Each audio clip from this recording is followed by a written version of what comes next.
I'm going to be showing you how to become a healer in Where Winds Meet.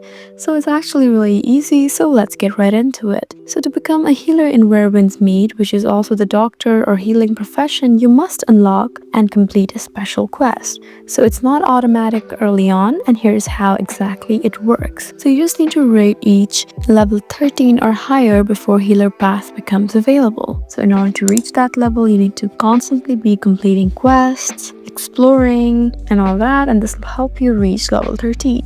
And after you've reached that level, you just need to start the healer quest. So you just need to be in Mercy Heart Town and northwest of Xinghe. So in order to find where that is, you have to look at the top left where you can see the map.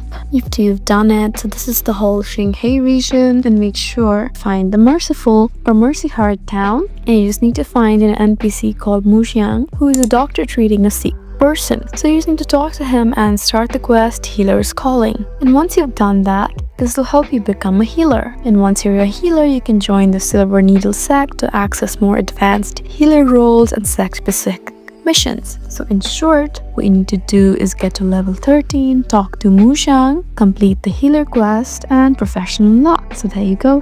I hope this video was helpful for you. Please leave us a like and drop us a comment down below, and we'll see you again in our next video. Thank you for watching.